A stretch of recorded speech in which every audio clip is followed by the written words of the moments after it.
The Arizona Cardinals are not off to a great start to the 2025 season, as they started 2-0 with wins over the Saints and Panthers, then dropped 4 in a row to fall to 2-4. And it's been a frustrating start to the 2025 season for the Cardinals, as not only have they been in all 4 of their losses, but you can make a case they should have won a few of those games. And despite being 2-4, they have more points scored than points allowed on the year. Their 4 losses have been by a combined 9 points, and what is extremely unfortunate for the Cardinals is they haven't hit the worst part of their schedule, not even close. After their Week 8 bye, they have a brutal 6-game stretch that has games like at Seattle, at Tampa, and home against the Rams, to name a few. And what's really frustrating for the Cardinals is this was supposed to be a year where they take a step, and they haven't. They have 1 game with 400 yards all season offensively, and that was with Jacoby Brissett starting against the Colts. And pertaining to their future, the Arizona Cardinals are in a bad situation. And in today's video, we're going to break down how we got here, what the next steps are, and what they should do moving forward. Now let's begin. And we are starting today's video by going back a few years and really breaking down how we got to where we are today. The Cardinals finished the 2022 season with a 4-13 record, and that offseason hired Monty Ossenfort to be the team's next general manager and Jonathan Gannon to be the team's next head coach. And one thing I do want to acknowledge within the Jonathan Gannon hire specifically was this job was not that lucrative at the time, because for anyone who may not remember, Kyler Murray tore his ACL in Week 14 of the 2022 season, just a month before the season ended, meaning the recovery time from his injury was going to force him to miss some games in 2023. So in a lot of ways, the Cardinals knew heading into 2023 that it was going to be a long year, because at the time, they had no idea how long their quarterback was going to be out. And they started Josh Dobbs for 8 games in 2023, and even started Clayton Tune for a game at Cleveland, in which they lost 27-0 and had less than 60 yards of total offense, and needless to say, it was a very long 9 games without Kyler Murray. And the reason we bring this up, the early parts of 2023, is I want to be fair to Jonathan Gannon and provide some reason as to why his record is as poor as it is since taking over as the Cardinals head coach, and for reference, he has a lifetime head coaching record of just 14-26. I definitely think there is reason to criticize Gannon, and we'll get to that, but I think it's more fair to start with the beginning of the 2024 season and go from there, at least in the conversation of judging Gannon's record as a coach. And since the start of the 2024 season, the Cardinals are 10-13.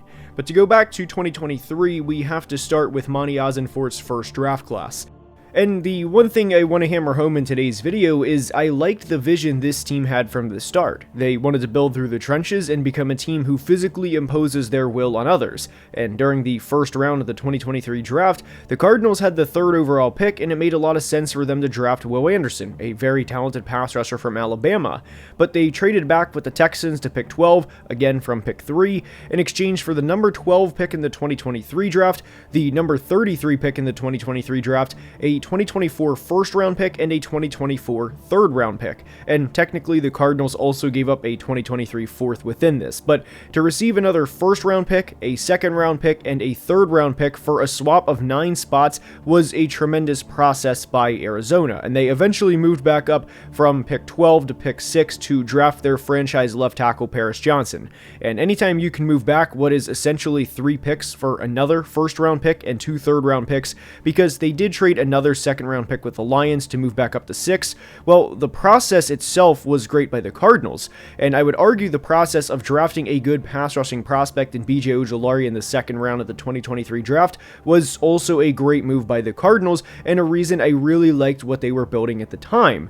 And it's extremely easy to sit here and play revisionist history 2.5 years later, but I will say at the time, drafting Paris Johnson and B.J. Ojulari and having the Texans' first-round pick in 2024 was a great job by Monty Ossenfort, especially with where this roster was at the time. I loved Ojulari coming out of LSU and thought he could be a guy who could generate 45 or 50 pressures per year and even have 8 to 10 sacks per season because of the variety of moves he showcased during his time at LSU. And this goes back to the philosophy of this team, which was to build through the trenches and ultimately through the NFL draft. And they did exactly that in 2023. It's also extremely unfortunate for Arizona that Ojulari tore his ACL prior to the 24 season, and at the time of this video release, over 14 months later in October of 25, he is still on the physically unable to perform list. And we'll dive more into the draft history and where we are now in a minute, but first we have a word from today's sponsor.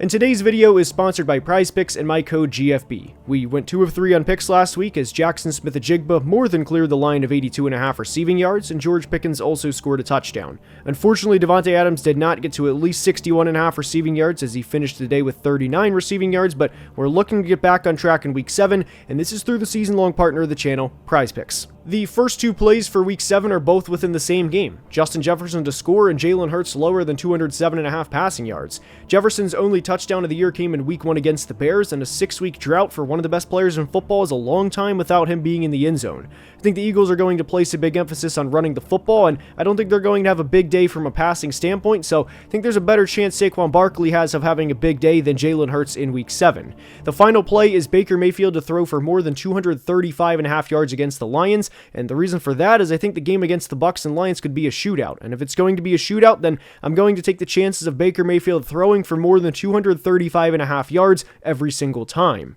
Basketball is also back this week, and on Prize Picks, there's a Steph Curry half-point prop where if he has a single point, the play cashes. So if you use code GFB when you sign up for Prize Picks after making a $5 deposit, you will receive $50 in lineups instantly. Once again, that's code GFB, and when you make your first $5 deposit, you will receive $50 in lineups instantly, and a big thank you to Prize Picks for sponsoring today's video. Now, like we said, I am willing to dismiss pretty much the entire 2023 season because if your starting quarterback misses more than half of the season, which Kyler did, he missed 9 games, then your season is in a lot of ways over. Right now, the Ravens have been without Lamar Jackson for 2 weeks, and they're averaging 6.5 points per game without Lamar Jackson under center. Lamar Jackson is a lot better of a player than Kyler Murray, but the point is, if your starting quarterback is out for more than half the season, your season is pretty much over. But what I really respected from Monty Ossenfort and Jonathan Gannon from the start when they took over was how they went about the process of rebuilding or attempting to rebuild the Arizona Cardinals. And the trade back with the Texans, I thought, was a tremendous process because they bet on the fact that the Houston Texans, who were led by a rookie head coach at the time in DeMeco Ryans, a rookie quarterback in CJ Stroud, and if you want to include a rookie pass rusher in Will Anderson, be my guest. But what we are going for here is the rookie head coach and rookie quarterback, and they basically thought to themselves, hey, we are probably going to get a top 12 pick again in 2024, and the reality is if you can trade for a future first-round pick with a rookie head coach and rookie quarterback while only moving back at the time 9 spots, Houston did not know they were going to trade back up. So for the sake of this conversation, 9 spots from pick 3 to pick 12, that was a tremendous haul by the Arizona Cardinals, and that was a good bet for them. Now, unfortunately, it didn't work out because the Texans ended up winning the AFC South, and it was a really good risk for the Cardinals at the time because this was coming off of the 2022 season, and I know the Browns have been what they've been over the past couple of years, and revisionist history is obviously 2020, but at the time, you were looking at, if you're the Cardinals, you were looking at Trevor Lawrence and the Jags coming off of a playoff win against the Chargers, a team that the Texans would have to face twice a year and presumably lose because Trevor Lawrence was further along into his career and things finally started clicking at the end of the 22 season, and like we said, a big 20-plus point comeback win, and the fact that CJ Stroud was by no means a perfect prospect. So there were a lot of flaws to indicate that the Texans would probably be picking again in the top 12 of the 2024 draft, and also at the time, the Texans had 2 first-round picks in 2024, which of course was theirs, and Cleveland's from the Deshaun Watson trade. Now, again, revisionist history is of course 2020. Now, when we are going to talk about Deshaun Watson here, we're talking about the player he was in Houston and nothing else. Deshaun Watson, the Houston Texan football player, was an electric, he was an MVP candidate. There was a reason the Browns gave up 3 first-round picks to begin with, and other teams were willing to give up multiple first-round picks. Again, talking about the player. So when he came back at the end of 2022, nobody knew what was going to transpire after that and how he would play in 2023, and then obviously where we are now. So for the Cardinals to, again, get the Texans' first-round pick in 2024 rather than the Browns was a great process. And now we kind of fast forward to the 2024 draft. They walk out with Marvin Harrison and Darius Robinson in the first round. Truly imagine in the 2026 draft if you're a team like the Saints, who may be selecting in the top 5, though Spencer Rattler has been balling recently. Shout out to Spencer Rattler. But if you make a trade with somebody like the Jets, who trade up from wherever, and you get their 2027 first round pick in what is supposed to be a very loaded draft, by the way, for anyone who may not know, and then the Jets come out of nowhere, they beat the Patriots, they beat the Bills next year, and they win the AFC East, and make the playoffs for the first time in nearly 20 years.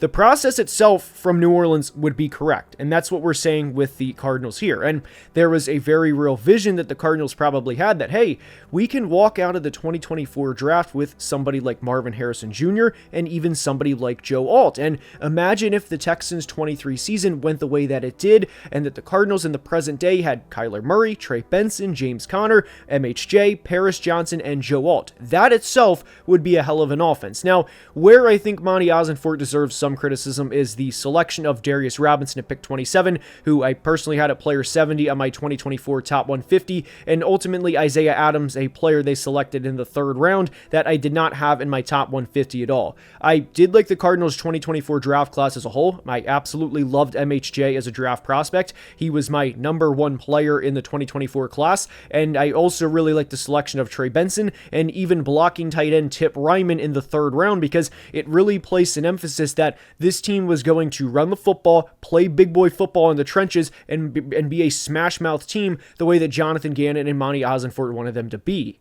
Now, to go back to the first draft with Monty Ossenfort, because he is the general manager, he is the one that takes responsibility for the draft picks as the Arizona Cardinals GM, and even 2024 for that matter too. Purposefully, we are going to leave out the 2025 draft because they are only a handful of games into their careers. They can still very much turn it around, and even 2024 can for that matter too. But to go back to BJ Ojulari being a second round pick in 2023 that has not played since his rookie season, I would argue the process of selecting him was correct. And ultimately, if you could have walked out of that first 2 days of the draft with Paris Johnson and BJ Ojulari and another first round the following year in your back pocket, you were doing things the right way. And even drafting a player like Michael Wilson from Stanford, who I thought could have been a really solid number 2 receiver at the NFL level, and ultimately a player who is also a really good run blocker that fits directly into what Jonathan Gannon and Monty Ossenfort wanted to do. Now, I think there is some criticism warranted for the value that they had their players in the 2024 draft,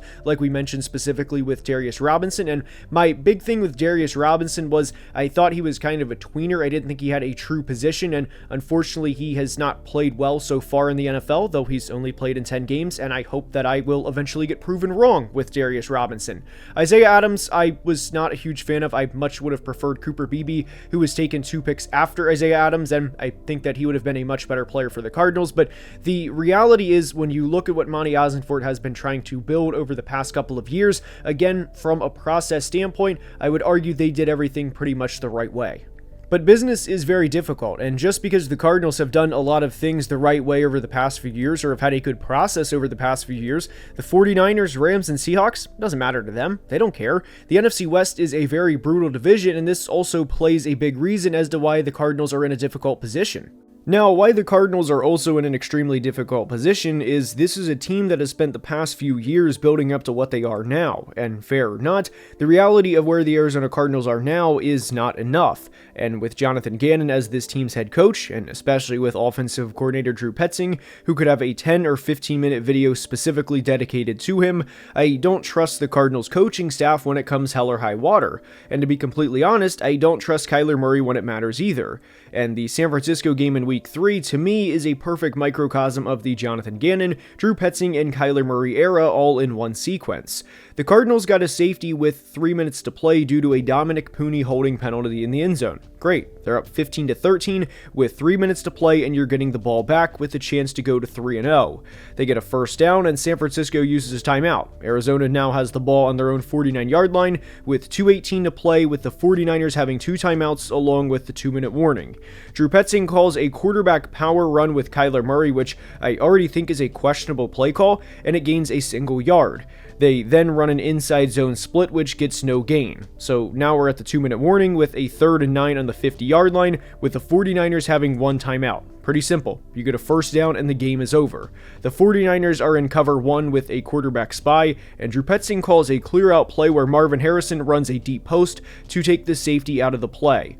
Michael Wilson and Zay Jones each win their routes, and I would have preferred Kyler have thrown this pass to Michael Wilson, but he throws it to Zay Jones and underthrows it a bit, as he should have let him a yard or so more towards the sideline, which gave Upton Stout a chance to break up the pass.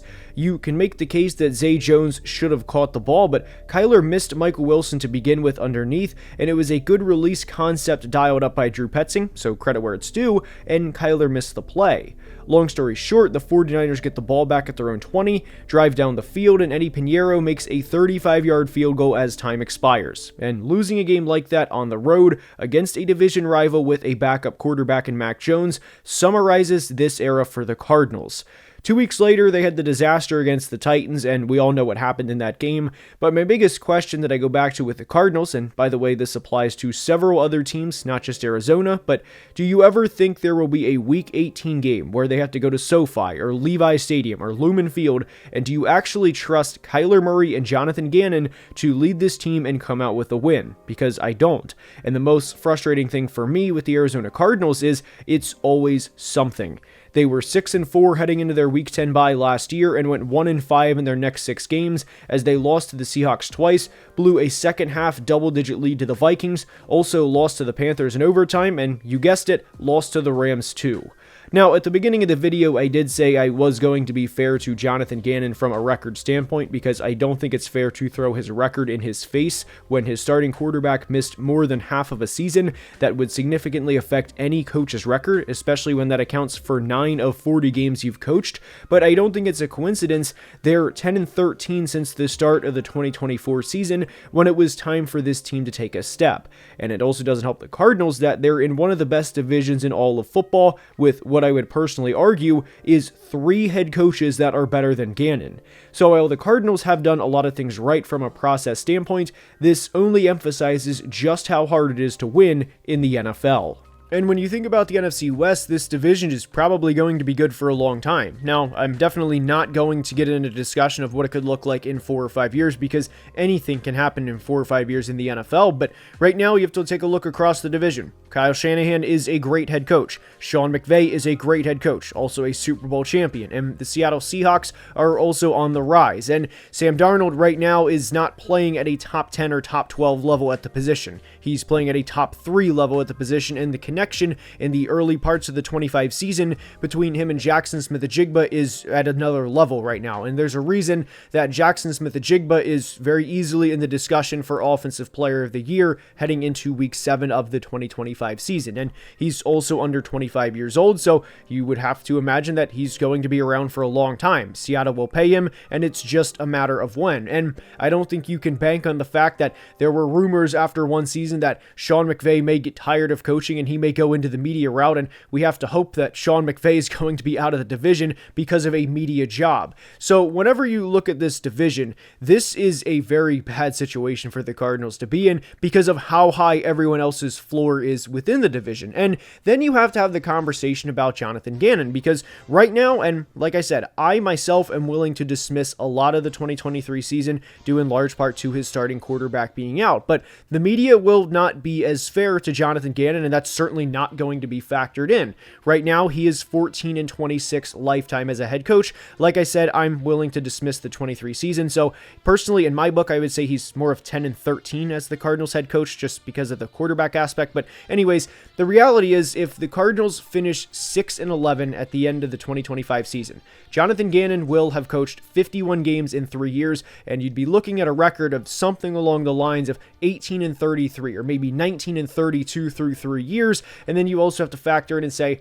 how much have we really improved over the course of Jonathan Gannon's tenure, and ultimately since they had Kyler Murray back from injury, since he tore his ACL from the Week 14 injury back in 2022? And I think that conversation conversation would go something along the lines of, well, they've made improvements on the roster, but Jonathan Gannon really hasn't got the most out of guys, and he's also played a part in them losing a couple of games specifically, and also Drew Petzing has for that matter too. But then you have the conversation of, is Jonathan Gannon going to be fired at the end of the 25 season, or are we going to have him enter the 2026 season on the hot seat, again in a division that is absolutely loaded, that features two great coaches in Kyle Shanahan and Sean McVay, and another team that, like we said, is very much on the rise in the Seattle Seahawks.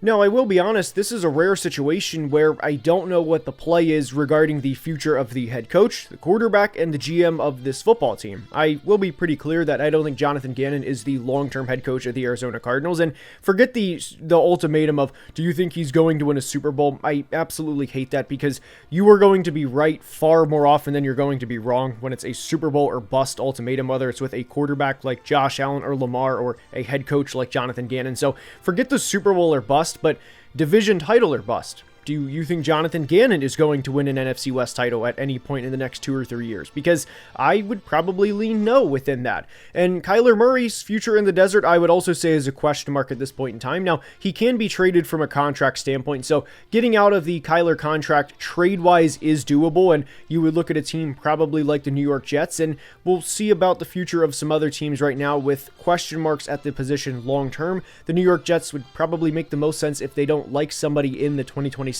draft class, at least to select with the first or second overall pick in the draft. But pertaining to Kyler Murray's future in the desert, he was asked a couple of weeks ago about the new practice facility they're building that will open in 2028, and he said, "It's beautiful and I hope I'm around to see it." So I would argue that there's also some questions around Kyler Murray's future in the desert as well. And with the GM in Monty Ossenfort, I would like to think that he's going to be around for a couple of more years, because again, from a process standpoint, I would argue that everything has been done pretty much the right way. But then you have the question of, okay, well, a GM is entering year 4 and a head coach is entering year 1, and typically you want those on the same timeline. So there's definitely a question there of, does a head coach want to work with Monty Ossenfort, and could we bring in our best head coach candidate possible? Maybe not, because maybe they don't like Monty Ossenfort, maybe they don't share the same vision. So this is a very rare situation where I don't think the head coach is going to be the long-term guy, but